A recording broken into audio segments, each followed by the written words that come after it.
Hello everyone, today's topic is year. Year के mainly दो main functions होते हैं। First one is hearing and second one is body balance. तो पहले हम ये देखते हैं कि ईयर के मेन थ्री पार्ट्स कौन कौन से हैं। First one is outer ear, second one is middle ear and third one is inner ear. Outer ear में तीन पार्ट्स आते हैं, pinna, auditory canal and ear drum. Ear drum का अदर नेम है tympanum. Next middle ear. Middle ear में three bones आती हैं जो कि बॉडी की सबसे छोटी बोन्स होती हैं, हैमर, एनविल एंड स्टिरअप। इनके अदर नेम जो भी हैं वो भी आपको याद करने हैं, that is malleus, incus and stapes. इन तीनों को आप कलेक्टिवली ईयर ऑसिकल्स भी बोलते हैं। Next is oval window, then round window.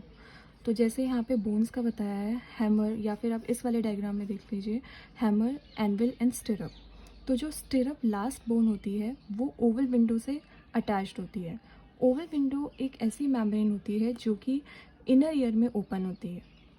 Oval window के ही नीचे वाले पोर्शन में एक और ऑब्जेक्ट होता है जिसको बोलते हैं राउंड विंडो। इसका मेन काम क्या होता है कि ये मिडल ईयर और इनर ईयर को कनेक्ट करता है और लिंक करता है। फंक्शंस बहुत इंपॉर्टेंट होते हैं राउंड विंडो के, ओवल विंडो के एंड यूस्टेशियन ट्यूब के। यूस्टेशियन ट्यूब जो ये है ये भी मिडल ईयर का एक पार्ट है। Eustachian tube mainly middle ear और थ्रोट को कनेक्ट करती है।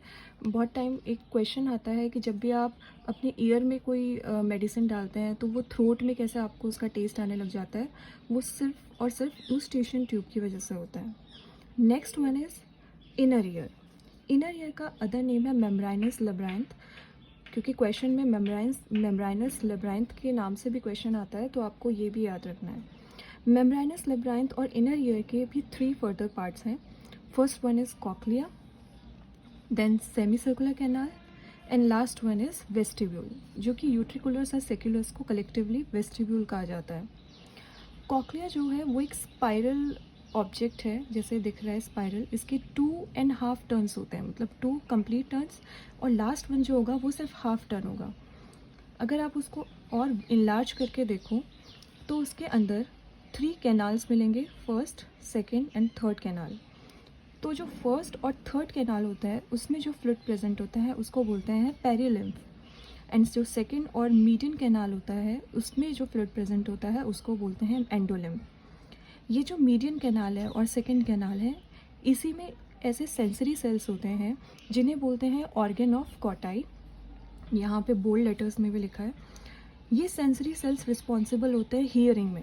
जैसे हमने स्टार्टिंग में ही पढ़ा था, फर्स्ट जो फंक्शन था ईयर का वो था हियरिंग। तो उसके लिए कौन रिस्पॉन्सिबल है? कॉक्लिया। और कॉक्लिया में ऐसे कौन से सेंसरी सेल्स हैं? That is organ of Corti, जो कि हियरिंग में हेल्प करते हैं। Next semi circular canal. अगर आप डायग्राम में देख रहे हैं तो सेमी सर्कुलर कैनाल अपने आप से एक दूसरे से 90 डिग्री पे अरेंज्ड है, राइट एंगल में अरेंज्ड होता है। अगर आप उसके बेस में देखो तो ये सोलन रीजन दिख रहा होगा। इस सोलन रीजन को बोलते हैं एम्पुला। इस एम्पुला में सेंसरी सेल प्रेजेंट रहते हैं for dynamic balance. Dynamic balance means जब आप मोशन में हो तो आपकी बॉडी को एक बैलेंस प्रोवाइड करने के लिए जो सेंसरी सेल्स प्रेजेंट होते हैं वो सेमी सर्कुलर कैनाल में होते हैं, और अगर प्रिसाइसली बोलें तो सेमी सर्कुलर कैनाल के एम्पुलर रीजन में। इसके थोड़ा नीचे आ जाओ और सेमी सर्कुलर कैनाल और कॉक्लिया के बीच वाले पोर्शन में आ जाओ, ये भी कह सकते हैं। तो इन दो जो सेमी सर्कुलर कैनाल के पास वाला एरिया होता है उसको हम बोलते हैं यूट्रिकुलस, और कॉक्लिया के जो पास वाला रीजन होता है उसे बोलते हैं हम सेक्युलस। तो इन दोनों को हम कलेक्टिवली वेस्टिब्यूल बोलते हैं। कई बार क्वेश्चन में वेस्टिब्यूल भी आ जाता है। तो जो वेस्टिब्यूल है इसमें जो सेंसरी सेल्स होते हैं वो स्टैटिक बैलेंस के लिए होता है। स्टैटिक बैलेंस मीन्स जब आपकी बॉडी स्टेशनरी है, मतलब जब आप मूव नहीं कर रहे हो, तो वहाँ के लिए, जैसे कि अब अभी आप बैठे हो तो जब बॉडी को अगर बैलेंस चाहिए तो वो सेंसरी सेल्स कौन रिस्पॉन्सिबल हैं? जो कि वेस्टिब्यूल में प्रेजेंट है।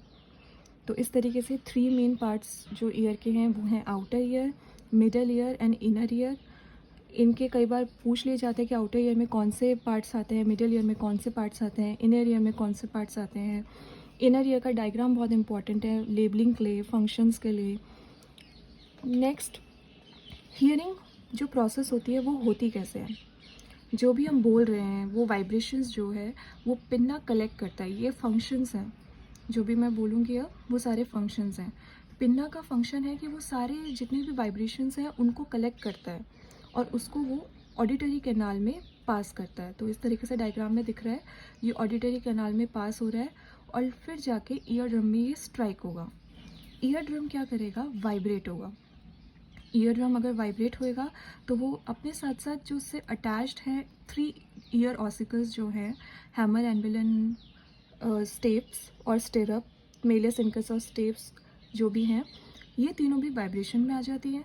लास्ट वाली जो बून है दैट इज़ स्टेप्स और स्टिरअप, उस पे जो वाइब्रेशन होती है वो बहुत ज़्यादा होती है। उसके बाद वो ओवल विंडो से अटैच्ड है। ओवल विंडो पे जैसे ही वाइब्रेशन आती है तो वो इनर ईयर पे वो वाइब्रेशन पास कर देता है। और इनर ईयर में रिस्पॉन्सिबल कौन होता है वाइब्रेशन के लिए, दैट इज़ कॉक्लिया। और कॉक्लिया में प्रेजेंट है sensory cell that is organ of Corti, जो कि रिस्पॉन्सिबल है हियरिंग के लिए। और इस तरीके से वहाँ पे वाइब्रेशन आ जाती है और आपको ये ऑडिटरी नर्व सारी जो भी वाइब्रेशंस है या फिर जो भी इम्पल्स है उसको कलेक्ट करके ले जाता है ब्रेन में। तो इस तरीके से हियरिंग का प्रोसेस कंप्लीट होता है। सबसे इम्पॉर्टेंट जो पॉइंट यहाँ पे है यूस्टेशन ट्यूब का फंक्शन, जो कि मिडल ईयर का पार्ट है। यूस्टेशन ट्यूब का फंक्शन ये होता है कि ये ईयर ड्रम के आइदर साइड पे एयर प्रेशर को इक्वलाइज करती है, जिससे ये इजीली वाइब्रेट कर पाए।